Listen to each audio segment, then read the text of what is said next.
Are you bored of using the same arrangement every single time, or just get tired of hearing the same old arrangement? In this video, I'm going to show you how I used contrast to switch up my arrangement.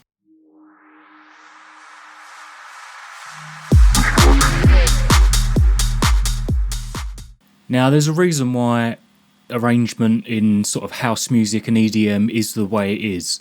It's because it works, and when people or say like producers and DJs use it, it's great for having that long intro so it can be mixed into the next track, and well, like I said, it works. But if you're anything like me and you make music and like every day, and you're just using the same old arrangements over and over again, I'm going to show you in this video how I got sort of creative with my arrangement, because I got bored and I wanted to try something different and try the sort of storytelling aspect to a piece of music. So I started out with a single vocal sample which had the word distraction in it, and I just went from there. So I wanted to create a beginning, a middle and an end. And in arrangement, that is the best way to tell that story. So let's jump into the track, and I'll show you from the beginning, and then I'll show you the middle, and I'll show you the end, and I'll just quickly run through my process on how I did that, and what synths I used and how I used sound to tell the story throughout this track. But before we move on, make sure to hit that like button and that subscribe button, and hit that notification bell so you can see more of these videos. Okay, let's jump in. Right, so I'm going to start off with the intro and actually no, I'm going to start off with the ending of the track, because I think it will make more sense if we work backwards. And that's actually how I made this track. I started off with this section here.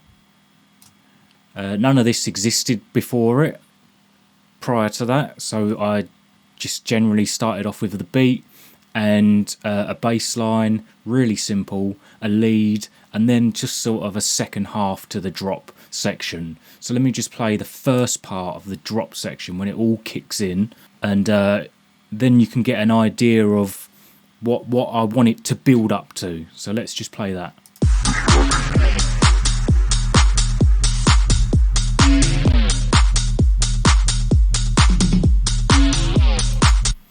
And then the second half of that drop is I'll play it from the break leading in.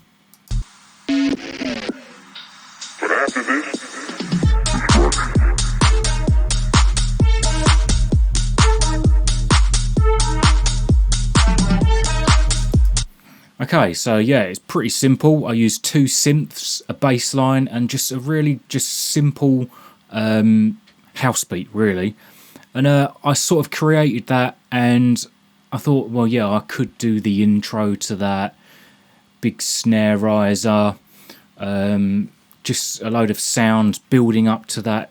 But I thought maybe there could be another way to do this. So I thought, let's use contrast and let's split the track into two halves. And that's how this whole first half started. So like I said, I wanted to use contrasts in every sort of part of this track. So with the drums, let's not make it four on the floor. It's going to be like it's not even a break beat. It's just a beat that sort of just plays in the background. And this is the kick pattern that I came up with. Yeah, like I said, it's kind of weird, but the whole point of this is the drop section is going to be your four on the floor, and then the intro part and the bit before it is just going to be totally different. So let's hear the kick pattern on this, and there's also a pad playing as well.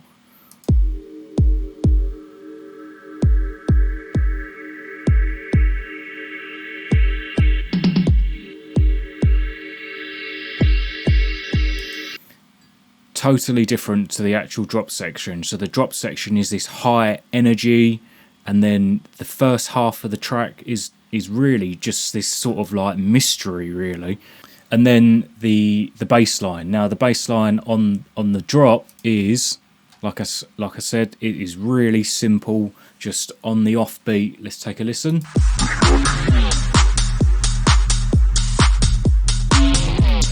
Very syncopated. So now let's hear the bass line on the first half of the track. Let's listen to this.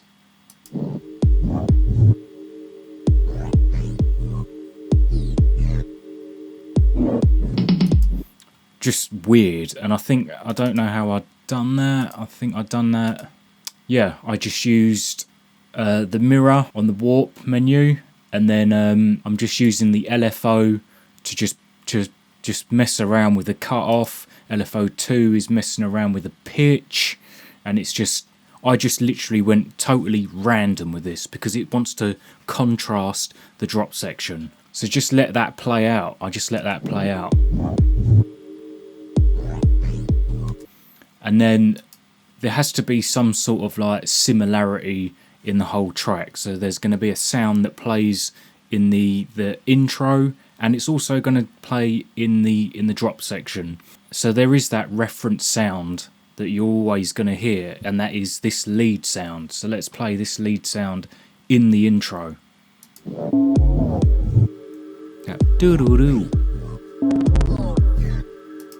Now that's going to just play out, and I'm just creating an atmosphere for this first 2 minutes of the track. It is just literally just randomness. But when it hits this section here, which is only like 8 bars, and this is like the interlude sort of thing. So let's play the interlude. So the pad playing with the vocal. So you've got all that craziness that come before it, or weirdness.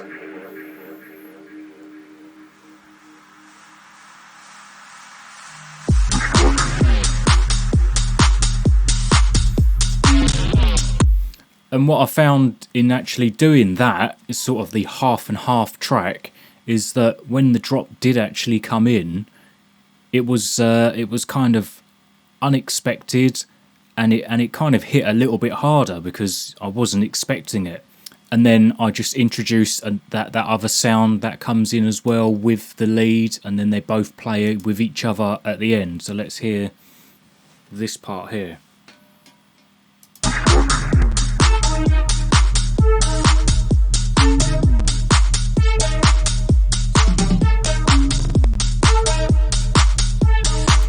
Okay, so that's it really. I mean, if you are getting stuck in that sort of loop with arrangement, don't be scared to or be put off by something that someone might not DJ or whatever, because this is all the sort of things that I would think of. So if I'm making house music, then it's got to be played out, but you can still make music and experiment and put it out, and it'll probably never ever be DJ'd, but you've learnt how to use contrast in your arrangement, which is huge. Well, I hope this video has inspired you to be a bit more creative with your arrangement, and even if it hasn't, give it a go anyway, because you might actually end up finding something new or trying something new that you've never done before, and you always learn from something like that. And if you've got some value out of this video, hit that like button, hit that subscribe button, and remember to hit that notification bell so you can see more of my videos. Thanks for watching, and I'll see you for the next one.